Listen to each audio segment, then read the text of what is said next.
Bob, thank you so much for the gift of your time this morning. And it's a real privilege to spend a little time to find out a little bit more about your thoughts. And in particular, I have heard you talk recently, increasingly, about developing this shift towards more human revolution. I wonder if you could tell me a little bit more about that. In this journey towards from traditional, I call management, to truly human leadership, we've been engaged in a lot of educational organizations that kind of go back to the value we attribute to the Industrial Revolution that really stimulated the job growth, economic growth, community growth, and also educational growth. And we give it a lot of credit for raising the standard of living to provide housing, shelter, food. And we look, at less industrialized countries as they've experienced industrialism as a positive thing. When we say positive, we mean from an economic standpoint. In other words, people can get jobs with more predictable income and afford better housing and afford better education. So they're kind of the rise of our civilization. But when I get into a meaningful dialogue with people about the Industrial Revolution, which was about mass production, and it strikes me from my perspective that what the Industrial Revolution was about economic gain. What happened when people started industrializing and creating the critical mass of production, mass marketing, global markets, there was a tremendous amount of wealth created. And some of these great industrial giants, Henry Ford, the Rockefellers, made a lot of money with this growth of mass production, technological innovation, global exporting. And they needed people to fill these new factories and towns all across this country. And who needed skills, engineering skills, production skills, accounting skills, sales skills, etc. And so what happened was that to many extent they had to pay to attract people. They had to keep benefits to keep people because they needed skilled people. But it was never, so they took a craftsman off of a farm and put them into a production line, and they put hubcaps on every 5 seconds. And then they challenged them to do it in 3 seconds to improve profitability, then 2 seconds. And then they found they could get a robot to do it faster and more reliably than the human. And so my point is the Industrial Revolution was about economic value creation, but it was not about human value creation. We thought it was human value creation because people made better money, and we associate money with happiness. But what happened is what we needed is it was never about human dignity creation. And, when we took people from their craft and put them in a factory or an office and gave them a job, it was about profits. It was about growth. It was about wealth creation. It was never about human dignity. It was about the automation of functions in a way that made things more affordable and exportable. And so unfortunately, we didn't begin our economic system around human dignity and human value. It was driven by economic value. And so I say today that what we need is a human revolution that understands the Industrial Revolution and the economic value created. But we need to find human value in harmony with economic value, because we're kind of self-destructing in the interest of economic value, and we have not paid attention to human value because we assumed if we gave people a job and that meant they made money, that they would find happiness. Okay, that's just the assumption behind all these things. It's just like, why do we want full employment? Because we want people to have jobs, because jobs means money, and money means happiness. But we know that when Gallup did a survey of 155 countries for the source of happiness, they thought it would be wealth, and they found out that money does not create happiness beyond a certain basic level. And they thought it would be health, and they found out that people take their health for granted. They found out the number one source of happiness in the world is a good job working with people you enjoy, which was not the foundation of the Industrial Revolution. So the human revolution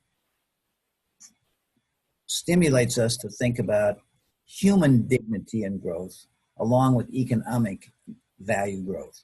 So those are in harmony, not in conflict. And so we need to awaken people that were kind of self-destructing in the interest of economic gain.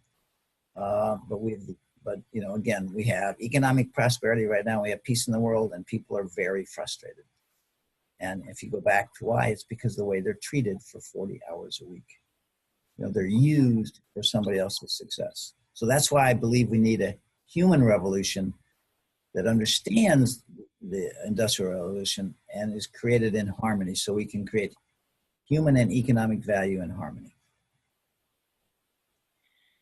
And so in your experience, Bob, how do you awaken that ability to balance the economic model for growth and a more human-centric culture, for example?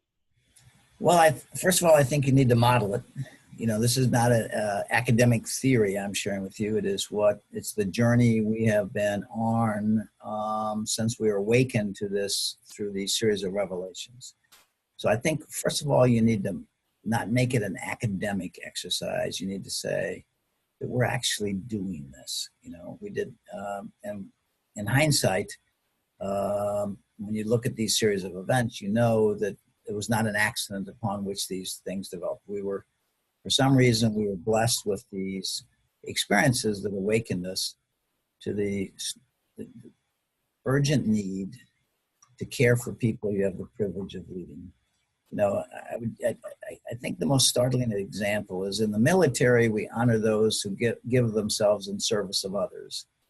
And in business, we give bonuses to people who sacrifice others in service of themselves. Why can't we teach business leaders in our education system that their primary responsibility is the men and women in their care, in their span of leadership? Because we really don't teach them that. We teach them management, which is the manipulation of others for your success. And people are simply functions for your success. We don't see them as people's precious child that we have a chance to impact. So I would say to you, we need to raise the message up to a high level. And so what we have done is gone out and looked for some early adopters who want to join us to show that this has nothing to do with Bob Chapman or Barry Wehmiller. This is about the way we are called to live and work together, to validate the worth of each other, to genuinely care about each other, and to pursue human dignity and economic value and harmony. And to prove that it's not a theory, this is the only way to lead. Some people say, how do you justify caring? And my statement is, when 88% of all people in this country feel they work for an organization that does not care about them, and I think this is a global issue, and when leading healthcare institutions tell us that the person you report to at work is more important to your health than your family doctor, when we know for a fact that the way we treat people when we have them in our care for 40 hours a week goes home and affects the way they go home and treat their spouse and their children and their community, you can stand back and say, we have got to do something because we're kind of self-destructing as a civilization in the interest of economic gain, short-term economic gain. And, it just, again, we're self-destructing as a civilization because we haven't embraced the human side of value creation. And so, thinking about others who are listening and those that want to make this shift for themselves, what would you recommend to them? How would they get started on shifting to create both economic value and human value in harmony? What I tell people on the journey is, first of all, pull up the TED Talk that was animated. It's only a 10-minute long. Sit down with a group of your leaders and just listen to the message of our journey and see how they relate to, are they being good stewards of the people that they have the privilege of leading? And just have an honest conversation.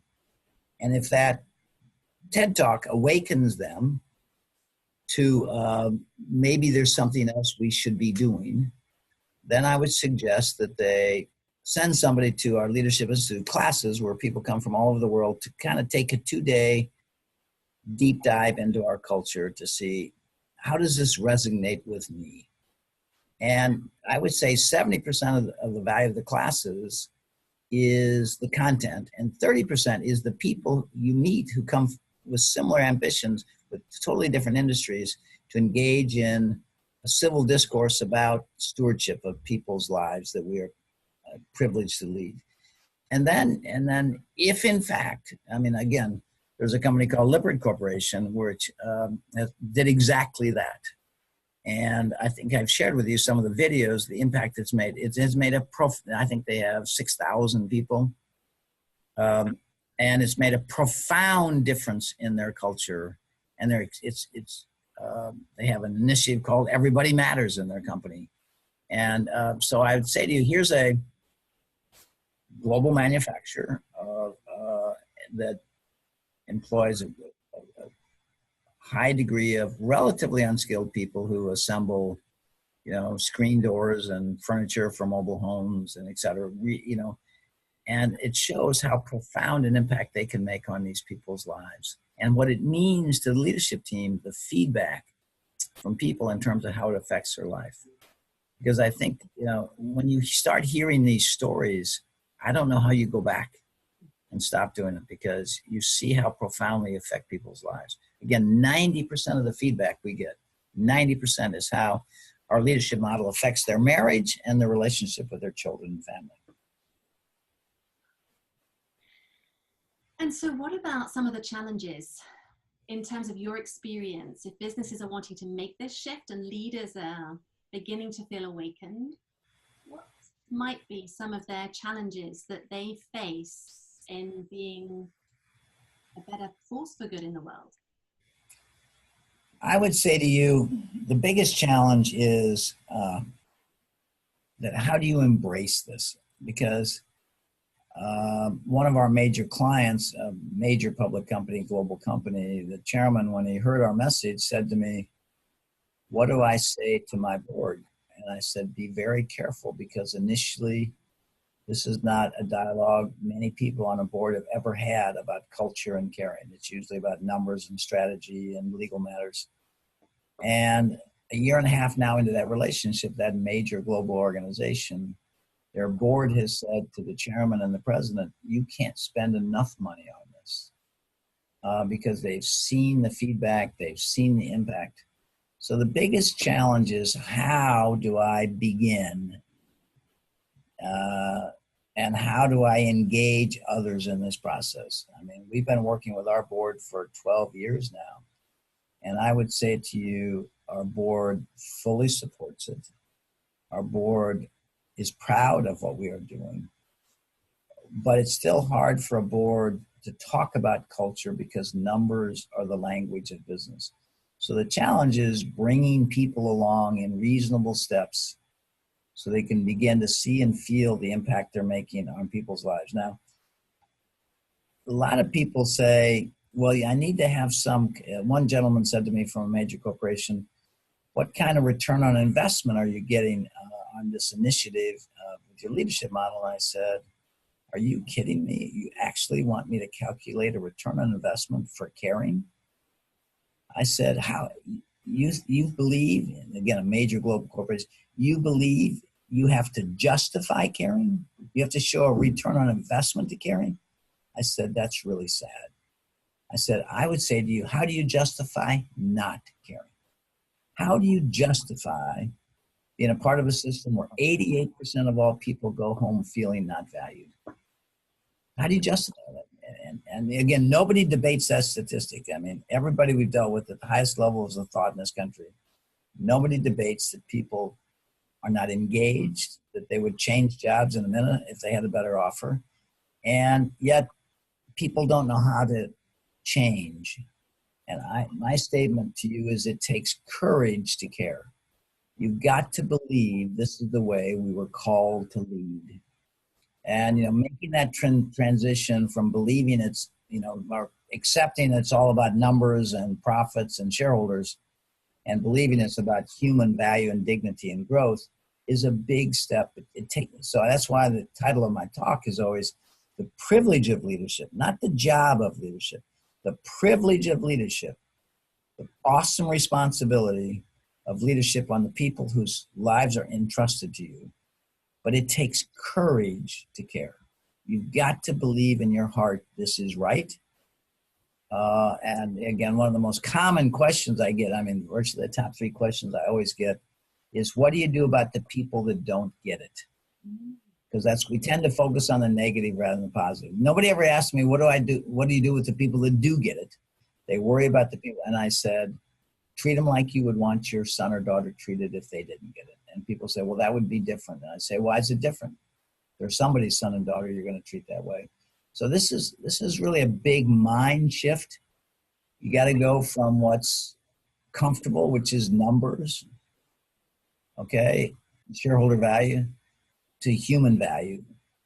And I believe our experiences, again, our company's share price since 2000 has gone up 14% a year compounded, which is a combination of a good business strategy. It's not just being nice. The combination of a good business strategy and truly human leadership, which is really the fuel for the engine, okay? So we don't justify doing this to improve our performance. We say we do this because it is our obligation as leaders to be good stewards of the people whose lives are placed in our care when they accepted a role in our company. So it's a big step. It's and somebody once said to me, what happens is somebody in a major division, but not the corporate.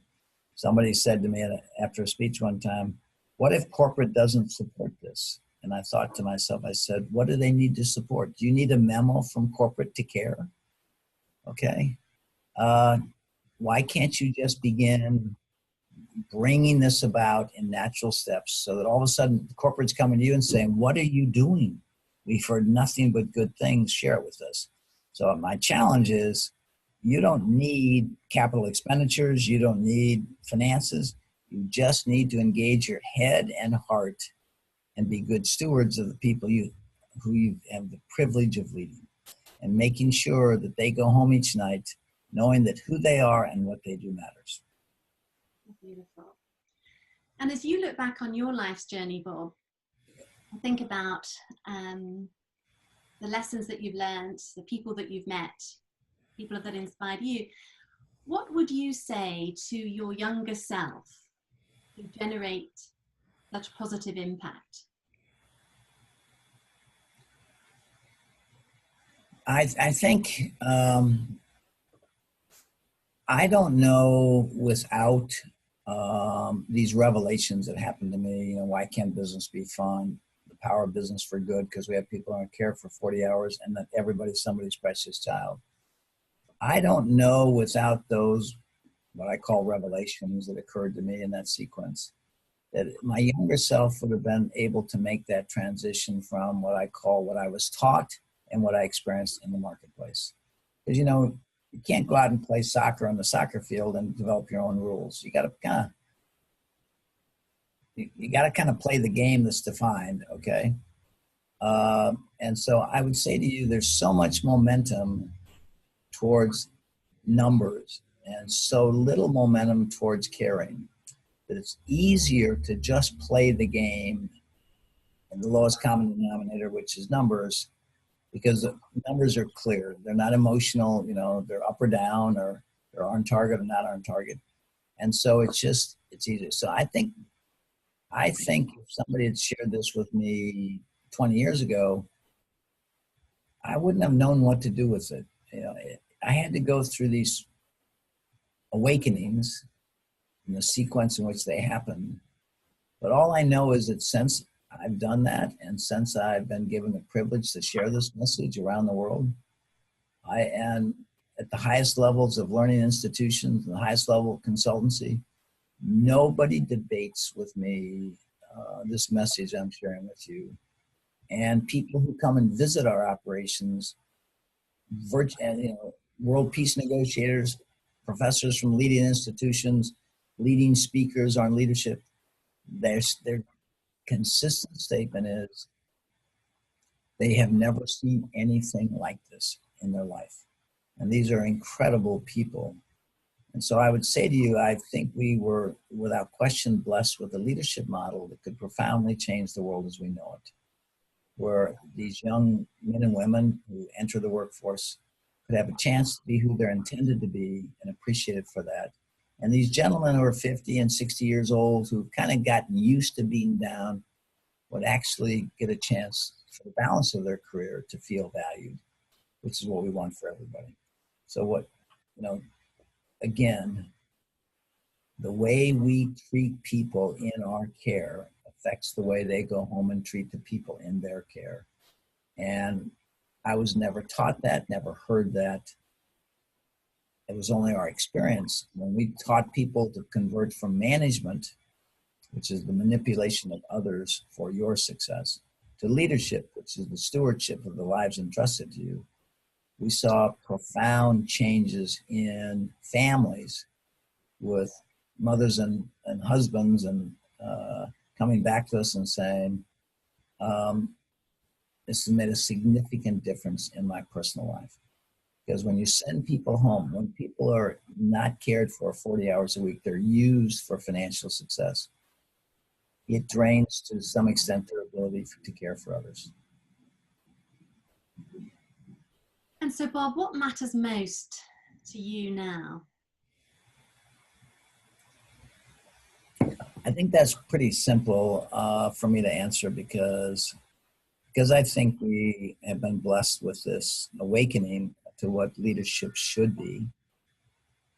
That in the time I have left, I need to make sure that I do justice to this message, that it becomes part of our culture in this country in all facets, because even though I'm, in quotes, a businessman, I speak in the military, I speak in the government, I speak in education, and I speak in healthcare.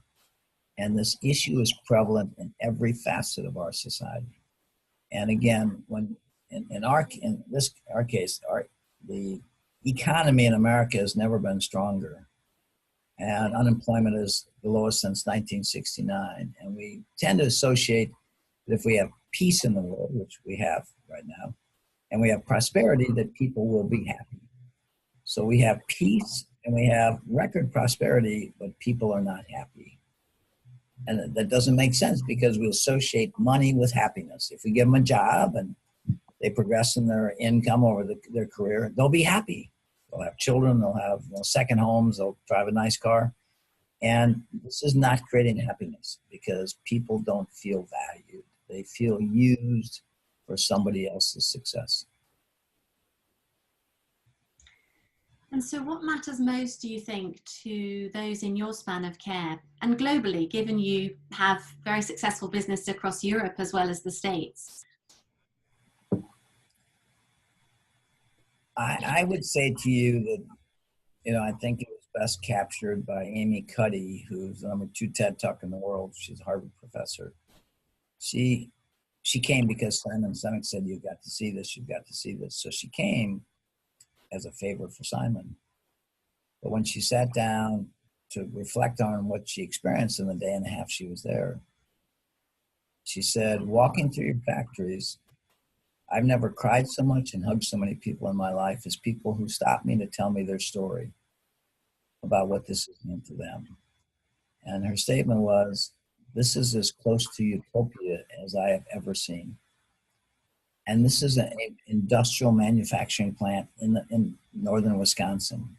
This is not Google or Zappos or these, very high-tech, high-touch organizations.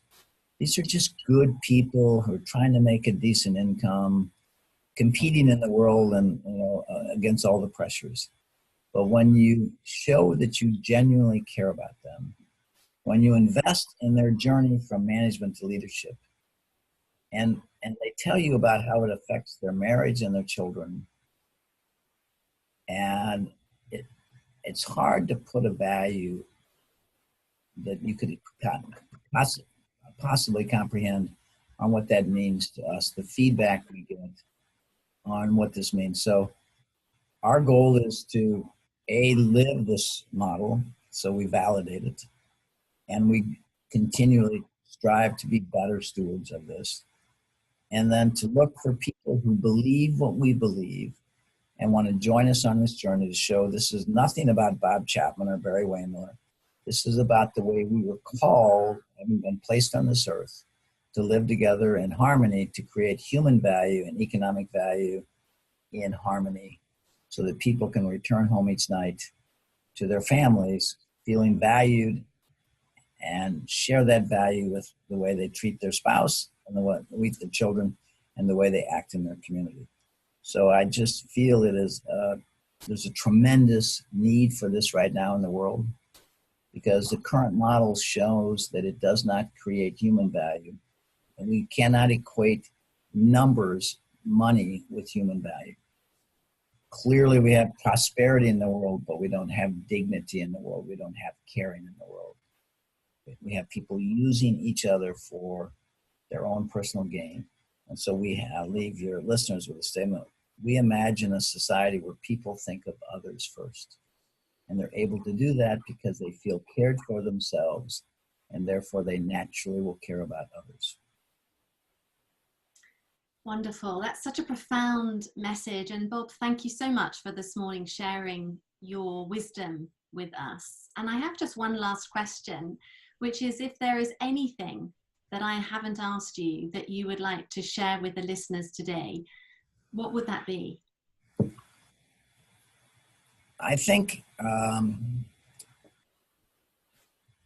would share with them that the experience I had a couple of years ago when my granddaughter was graduating from high school, and I went with many other family members of the other students' families and ours to this, what should be a very, momentous occasion, as basically our children leave our care and go off to college and graduate from high school and get a diploma. And while I saw great joy and pride in the family as each of those children walked up to get their diploma, I had tears in my eyes because I knew the world we were sending these kids into. A world where there's an 88% chance that they would work for an organization that cared about them, that would not care about them, that they would be disengaged. It would affect the marriage that they had. It would affect the way they raised their kids. And to me, I guess the message is we're kind of self-destructing as a society because we haven't learned how to care. I believe we naturally care for each other. I think we're born with natural caring instincts, and these are deadened, tampered down over time through manipulation, and it all begins with our education system. We need to prepare people to be leaders.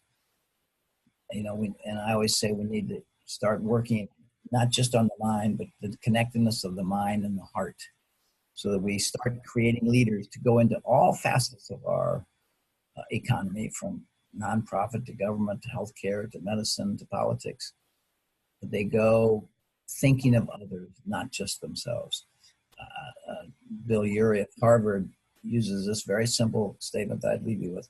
We need to move from a me society to a we society, where we think of others in our journey to significance, not ourselves.